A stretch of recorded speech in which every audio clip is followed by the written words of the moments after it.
bonsoir et bienvenue à ce journal. Un important dispositif sécuritaire a quitté le camp militaire Sangoulé-Lamizana ce 17 janvier pour le nord du pays. Les troupes en partance vont relayer celles qui assurent la sécurisation du Sahel. Une équipe est allée constater le départ du convoi militaire cet après-midi. Les détails dans ce journal. Le civisme comme module d'enseignement à l'école burkinabé, c'est le plaidoyer formulé par des acteurs du système éducatif. Il se base sur une étude menée sur l'incivisme dans les établissements. À Ouagadougou, ils veulent que l'enseignement du civisme soit effectif du primaire à l'université. Une semaine après celle des soldats, de nouvelles mutineries ont éclaté ce mardi en Côte d'Ivoire. Yamoussoukro, la capitale, a été le théâtre d'échanges de tirs entre gendarmes et militaires. Selon un témoin, les tirs ont fait 2 morts dans les rangs des mutins. Le gouverneur de la ville et les autorités locales tentent une médiation à Zambakro, localité abritant l'école des forces armées ivoiriennes. Tout d'abord, le point sur des audiences accordées par le chef de l'État. Il a été question de l'emploi des jeunes, mais aussi de religion avec la Fédération des associations islamiques du Burkina Faso.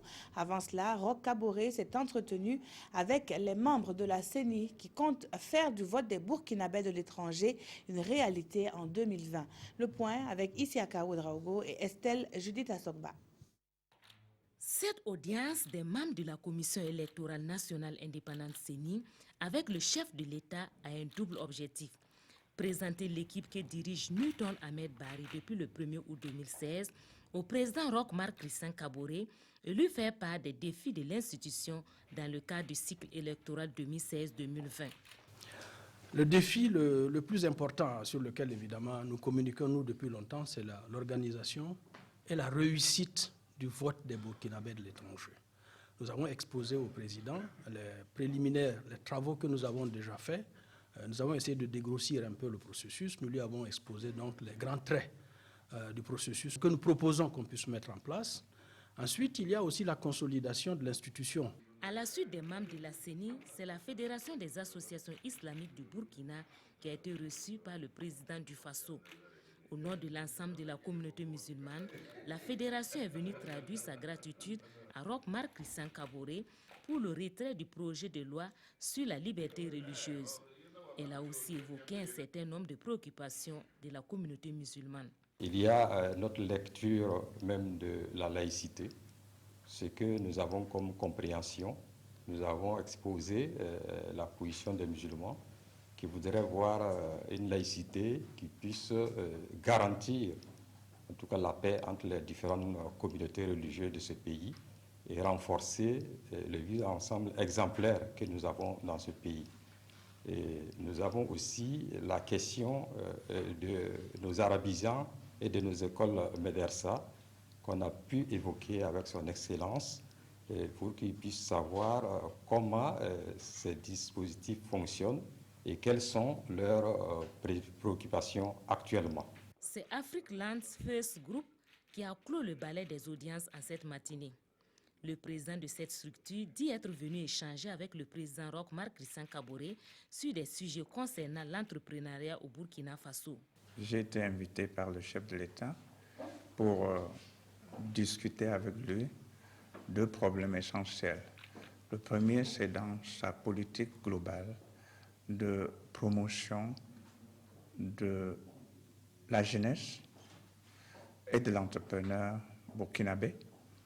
Le deuxième, qui fait partie de sa politique générale, est la promotion de la richesse dans les milieux défavorisés. Dans cette lancée, il envisage ouvrir une succursale Afrique Land First Bank au Burkina.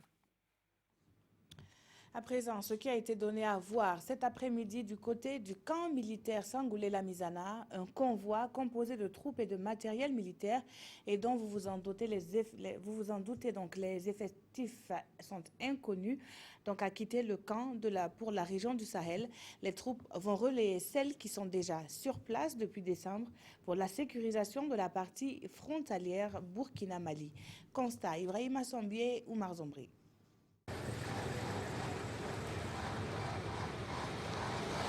Ces véhicules qui sortent du camp Sangoulé-Lamizana avec à leur bord des troupes et des matériels militaires convergent tous vers le nord du Burkina Faso.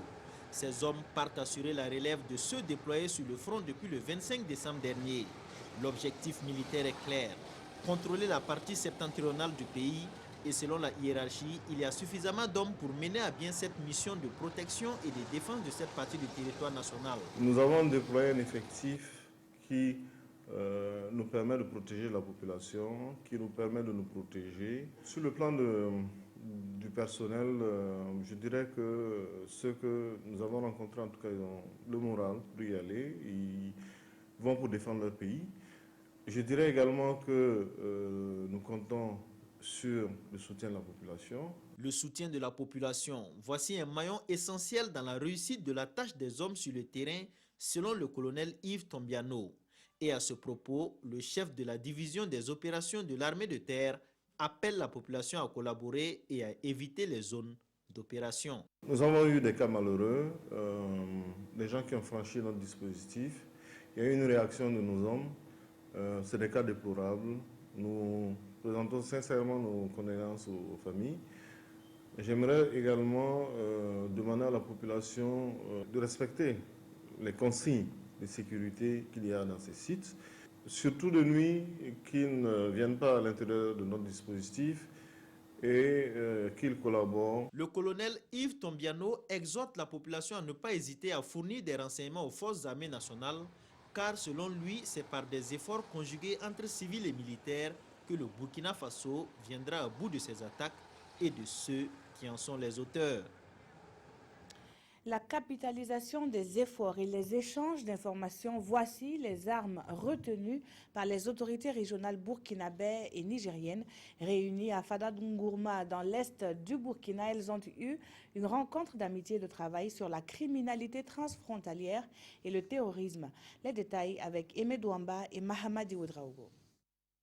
Les autorités de la région de Tillabéri du Niger échangent à bâtons rompus avec leurs homologues du Sahel et de l'Est du Burkina Faso.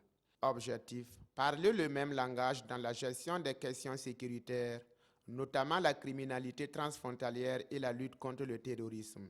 Les questions liées à l'environnement et à la transhumance entre les deux pays sont également à l'ordre du jour. Cette rencontre a été initiée par nos autorités ministérielles en charge de l'administration pour renforcer la coopération transfrontalière entre les régions du Burkina et celles du Niger qui partagent les mêmes frontières. Aujourd'hui, c'est ensemble que nous allons dorénavant aborder la question sécuritaire au niveau de nos différentes frontières. Au terme de ces travaux en plénière, les délégations formulent des recommandations en vue de booster le développement des deux communautés, mais aussi de préserver la cohésion sociale et la paix entre les deux nations. De mettre l'accent sur la communication entre les dites autorités, d'accélérer le processus de bornage de la frontière de manière conjointe et de sensibiliser les éléments de Corée sur la non-violation du territoire, de sensibiliser les éleveurs sur les documents comme le certificat international de transhumance et les documents personnels. Il a été préconisé une lutte acharnée contre la prolifération des armes à feu, un suivi et une sensibilisation des organisations religieuses radicales et idéologiques pour lutter efficacement contre le terrorisme. Tout en souhaitant la pérennisation de ce partenariat, les chefs des délégations promettent tous de porter ces doléances aux plus hautes autorités du Burkina et du Niger. Le feuilleton se poursuit au tribunal militaire de Ouagadougou. Le procès des militaires inculpés pour association de malfaiteurs, détention illégale d'armes et complot est à son 9e jour. Ce 17 janvier, la défense était appelée à la barre. C'était une valse de plaidoirie pour défendre les inculpés. Roger Bebamba, Zoubaviel, David Dabiré. Au tribunal militaire, l'heure est aux plaidoiries. Et chacun y va de sa stratégie pour extirper son client des filets de l'accusation, pour paraphraser certains avocats. Pendant près d'une heure d'horloge, Maître Christophe Birba, avocat commis d'office à la défense du sergent-chef Ali Sanou, tente de démonter l'argumentaire de l'accusation, en fondant son raisonnement sur la thèse du complot qu'auraient mûri certains officiers supérieurs contre son client. L'avocat évoque une vidéo de réunion entre l'état-major général des armées, dirigé alors par le général Pegrenoma Zagré, et les militaires de l'ex-RSP. Réunion au cours de laquelle, précise-t-il, le général Pegrenoma Zagré aurait eu vent des projets criminels du général Yacouba Isaac Zida. Toujours selon Maître Birba, le refus par Madi Ouedraogo et ses frères d'armes d'exécuter ce projet leur vaut aujourd'hui ce qu'il qualifie de traquenage judiciaire. Du reste, Ali Sanou était hors du territoire national au moment des faits, selon son conseil. En somme, dira Maître Christophe Birba, il faut relaxer ces jeunes soldats qui ne sont que des victimes collatérales des projets de certains chefs militaires. Maître Bali Baziemo, commis à la défense du soldat de deuxième classe Thierry Kabouré, embouche la même trompette et dénonce ce qu'il qualifie de poursuite sélective, faisant allusion au refus du tribunal de faire comparaître les généraux Pegrenoma Zagré, Yacouba Isaac Zida et le caporal Ido Claude. Dans tous les cas, les avocats refutent les éléments de preuve avancés par l'accusation au cours des réquisitions. En l'occurrence, les éléments sonores qui, estiment-ils, n'ont pas été présentés devant le tribunal et contradictoirement discutés conformément aux normes d'un procès équitable. Ils disent s'en remettre à l'intime conviction du tribunal militaire pour disculper leurs clients. Les plaidoiries prennent fin demain, mercredi. Et nous poursuivons ce journal avec ce montant. Plus de 700 millions de francs CFA alloués à l'enseignement, à la formation technique et professionnelle.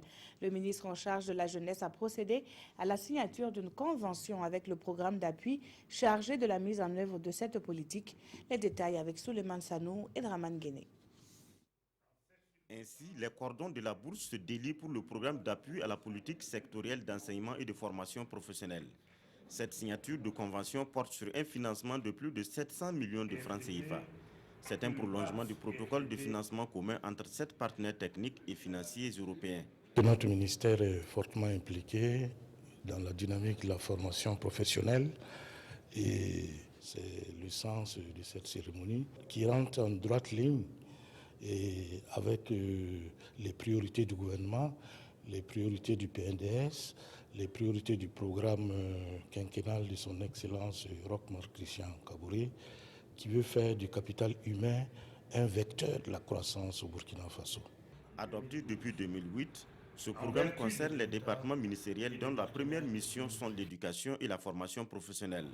Il s'agit entre autres du ministère de la Jeunesse, des Enseignements, de l'Agriculture. Pour nous, ça représente des instants très forts de décision, d'engagement, de responsabilité, pour permettre à des formateurs au métier des centres d'éducation de base non formelle de s'approprier les documents référentiels de formation des CBNF. Le ministère en charge de la jeunesse appelle ici l'ensemble des bénéficiaires du programme à une bonne coordination des actions et à une meilleure communication pour plus de succès. Restons encore dans le système éducatif pour parler de cette vision, l'enseignement du civisme dans les écoles et universités du Burkina. Des acteurs en sont les farouches partisans et sont réunis autour de cette question à Ouagadougou. Une étude menée sur l'incivisme dans les établissements est arrivée à la conclusion que l'enseignement de modules sur le civisme serait un véritable atout. Yacouba Gamene et Tanga Kafando nous en disent plus. Faire de l'école burkinabé un havre de paix et y restaurer les valeurs morales, c'est ce à quoi s'attellent les différents acteurs de l'enseignement et de la promotion civique réunis à cet atelier. Les participants réfléchissent sur l'introduction des modules sur le civisme dans les différents ordres d'enseignement. Le processus est un peu long, mais l'essentiel, c'est de pouvoir l'entamer. Nous l'entamons en collaboration avec les ministères en charge de la question de l'éducation. Nous avons déjà un premier pas avec le rapport diagnostic qui a été élaboré et qui a pu faire des recommandations et sur la nécessité même d'introduire et de dynamiser là où c'est déjà enseigné et l'enseignement du civisme dans les différents ordres d'enseignement. Le phénomène de l'incivisme va grandissant ces dernières années au Burkina Faso et au-delà de l'enseignement, c'est également par le comportement que viendra la solution. Une chose est d'enseigner les questions du civisme, les questions des droits humains. Une autre chose aussi et par le comportement de ceux qui les enseignent, de ceux qui gouvernent, d'avoir donné ce symbole. Et je crois que nous sommes conscients, et si vous avez suivi le discours du chef de l'État, il a été fait appel à tout le monde, que vous soyez ministre, que vous soyez directeur général, que vous soyez conseiller technique, c'est ensemble, dans le comportement de chacun, que nous devons. C'est une façon aussi d'enseigner. Repenser l'école, c'est l'objectif du document qui sera validé à cette rencontre, un document qui servira d'outil de référence pour la lutte contre l'incivisme en milieu scolaire. Elle était menacée de quitter ce milieu scolaire par manque de moyens.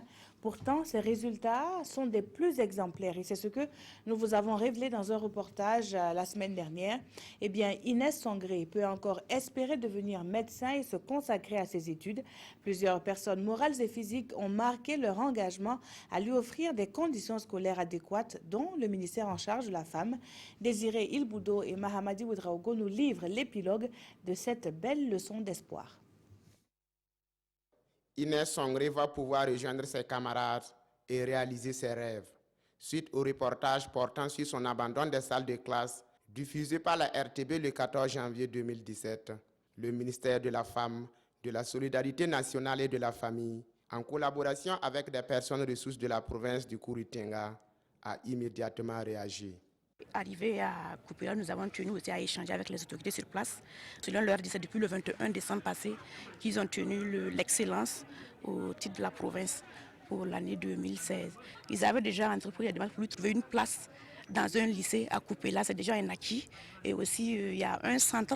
C'est une association qui vient en aide aux jeunes filles, voilà, à Koupéla, qui va l'héberger. Donc elle sera là-bas pour pouvoir aller suivre les cours au niveau du lycée qui a été retenu pour elle. Mais c'est une élève que nous allons aussi suivre de près pour la suite.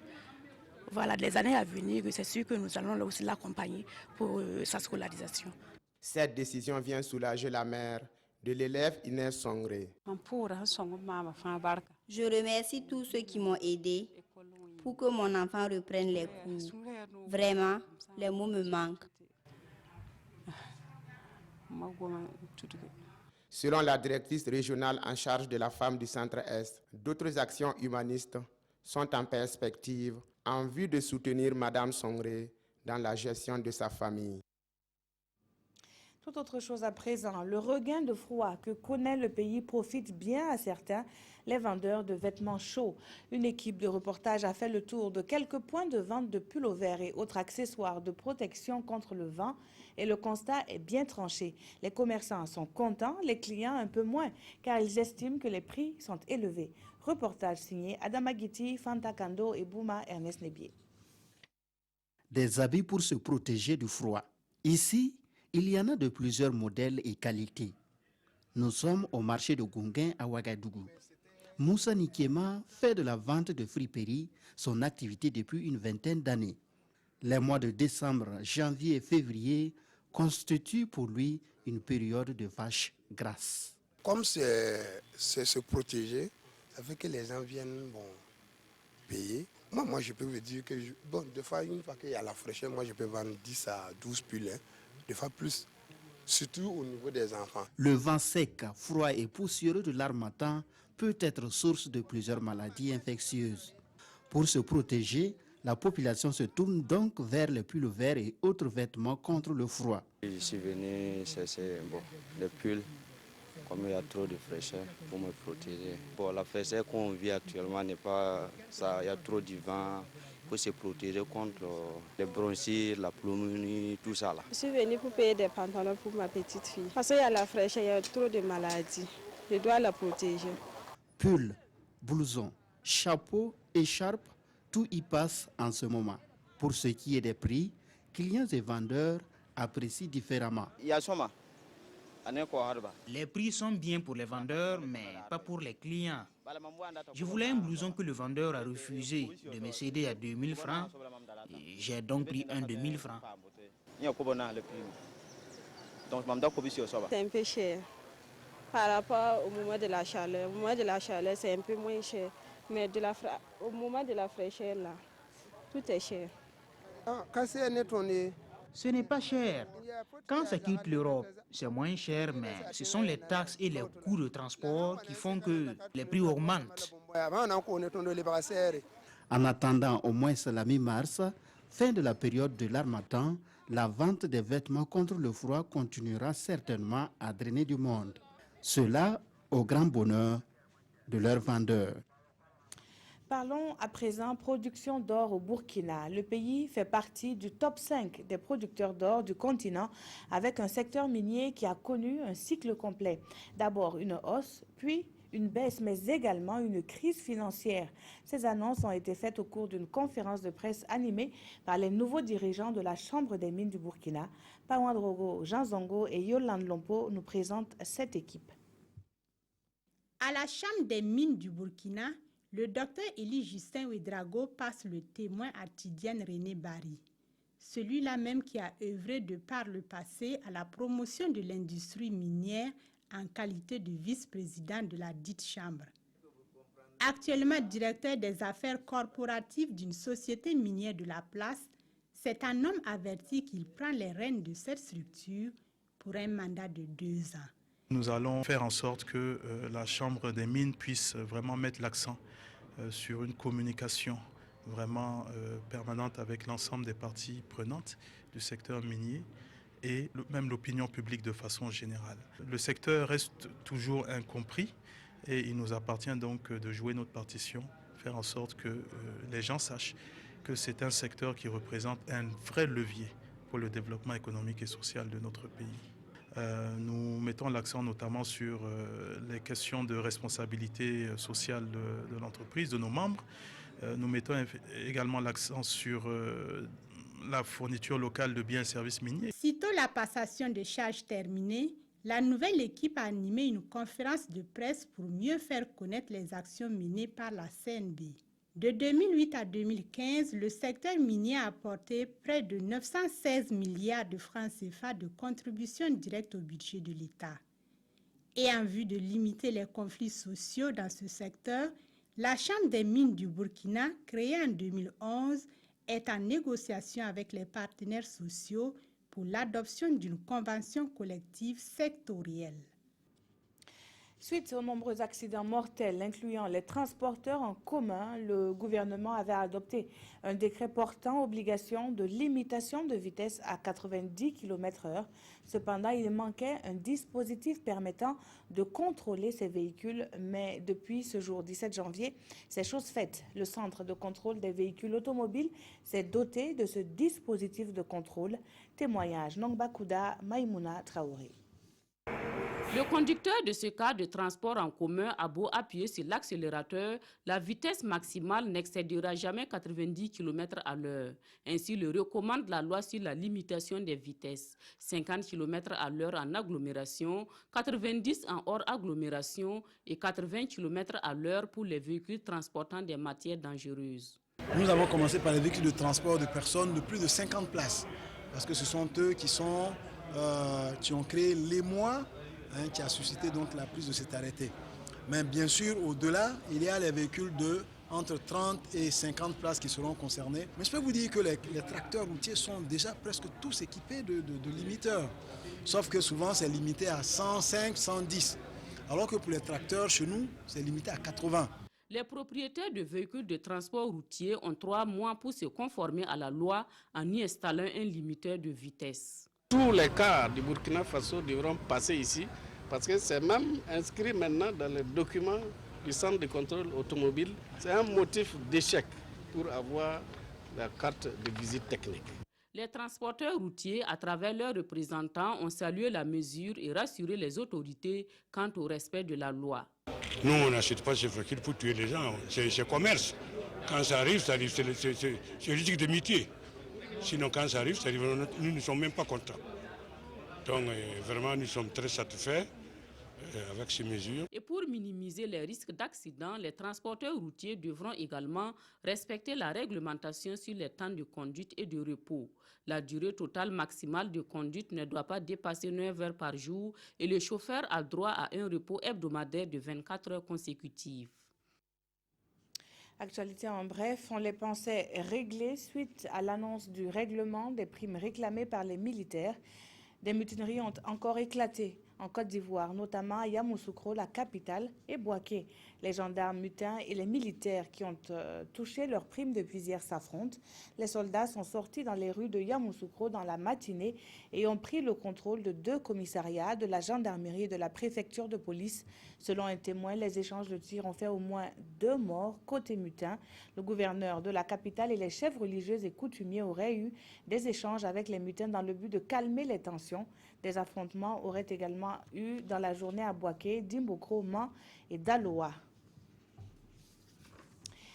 Suite donc de ces informations internationales, l'élite économique internationale est à Davos pour le Forum économique mondial qui s'est ouvert ce mardi. La station de ski des Alpes suisses reçoit près de 3000 dirigeants économiques et politiques. Les débats portent cette année sur les inégalités de revenus et de richesses au moment où, selon Oxfam, 8 personnes sur la planète détiennent autant de richesses que la moitié la plus pauvre donc de la population mondiale. C'est parti pour la grand-messe annuelle de l'élite mondiale à Davos. Chefs d'État et de gouvernement, PDG et autres dirigeants d'ONG ont bravé la neige de la station suisse pour participer au Forum économique mondial. On y parlera tendance politique et économique, le thème cette année pour un leadership responsable et réactif. L'engagement n'est pas qu'un mot, c'est une action. On vient ici pour essayer d'identifier les défis à venir, explique le directeur général du Forum. Ce n'est pas le rôle des seuls gouvernements, ni des seules entreprises, ni des universitaires ou des entrepreneurs sociaux. C'est en fait leur rôle à tous, tous ensemble. Nous devons y réfléchir collectivement. Avec 3000 participants, le Forum de Davos affiche une affluence record cette année. Et si plus d'un tiers d'entre eux représentent des groupes d'intérêt issus de la société civile, la vedette n'est autre que le grand absent, comme le rappelle notre envoyé spécial. Un leader semble éclipser tous les autres cette année à Davos, sans même honorer le forum de sa présence. À quelques jours de son investiture, le président américain élu Donald Trump est celui dont tout le monde parle et domine les débats sur la géopolitique et l'économie mondiale de l'année à venir. Sarah Chappell, Euronews, Davos. Du sport et en direction le Gabon où se joue la 31e Coupe d'Afrique des Nations. La poule A entame demain sa 2e journée. En premier match, les Panthères du pays organisateur seront aux prises avec les étalons.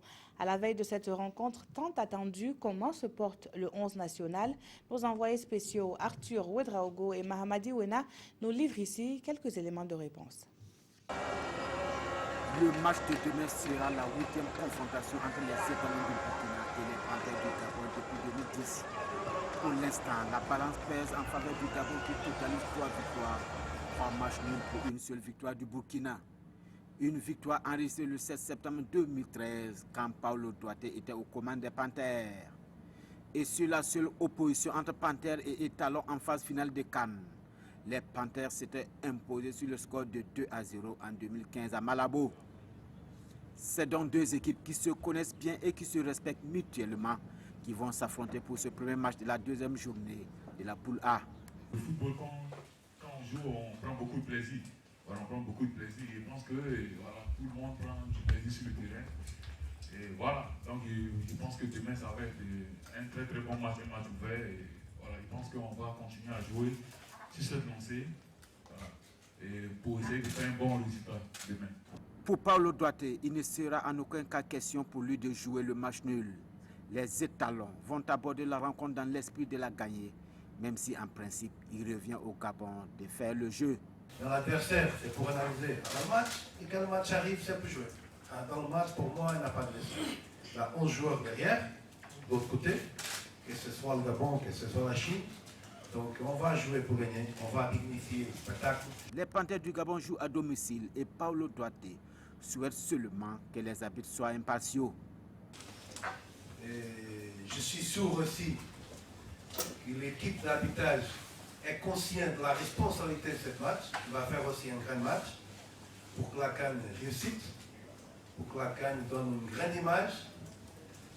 C'est le Gambien Bakary Gassama, l'un des meilleurs arbitres du continent, sinon le meilleur, qui dirigera ce match Panthère étalon. Espérons qu'il sera à la hauteur des attentes de Paulo Duarte, qui court après une première victoire avec les étalons, après 6 matchs en phase finale de CAN. Et puis aujourd'hui, dans le groupe D, les Aigles du Mali et les Pharaons d'Égypte se sont neutralisés 0-0 sur la pelouse du stade de Port-Gentil. En première opposition sur la même pelouse, les Black Stars du Ghana ont pris le dessus sur les Cranes d'Ouganda, 1-0 grâce à un pénalty transformé par André Ayou. La deuxième journée commence demain avec les oppositions du groupe A. Les étalons seront donc face aux Panthères du Gabon à 16h au stade de l'amitié sino-gabonaise de Libreville. Et à 19h, vous aurez Cameroun, Guinée, Bissau. Toutes ces oppositions sont en direct sur la RTB avec un plateau d'animation à 15h avec Jean-Modeste Ouedraogo. Touabouam Evelyne Dabiré a retenu un seul sujet aujourd'hui pour sa revue de presse, la phase finale du procès des militaires de l'ex-RSP. Elle nous livre ici le contenu des parutions du jour. C'est la réquisition du parquet et les plaidoiries de la défense du procès des militaires de l'ex-RSP que rapportent les parutions de ce jour. Un procès pour détention illégale d'armes à feu ou de munitions, de complots militaires et d'associations de malfaiteurs, rappelle le journal Le Quotidien. Et à cette audience du 16 janvier, explique l'observateur Palga, le commissaire du gouvernement a rapporté les actes planifiés par les accusés. Attaque de la poudrière de Yimdi pour s'approvisionner en armes, attaque de la MACA pour exfiltrer les ex-RSP, attaque de la gendarmerie et des domiciles de certains militaires, exécution de certains officiers pour avoir permis la dissolution du RSP, avec un traitement spécial réservé au général Pengrenoma Zagré qui devait souffrir avant de mourir. Et en cas d'échec de l'opération poursuit l'accusation dans les colonnes de Sidoya, il prévoyait de piller la BCAO, de créer une rébellion et de prendre le nord du Burkina Faso, région minière. Pour ces faits, l'accusation requiert entre 24 mois avec sursis et 20 ans ferme. Une réquisition qui concerne aussi les deux civils inculpés, en l'occurrence le conducteur du taxi-moto et le marabout, explique Le Pays. Aujourd'hui, au Faso lui rapporte les plaidoiries des avocats de la défense qui demandent au tribunal la relaxe de leurs clients ou, le cas échéant, la peine minimale contre eux, car pour les avocats, le dossier est vide. En rappel, ce procès s'est ouvert le 20 décembre dernier. Les plaidoiries, elles, se poursuivent ce 17 janvier 2017, informe Le Pays. Merci d'avoir suivi ce journal qui s'achève à 22h30. Christelle Paris vous retrouve pour le journal spécial de la CAN. Moi, je vous retrouve demain. Très bonne soirée sur la télévision de Burkina.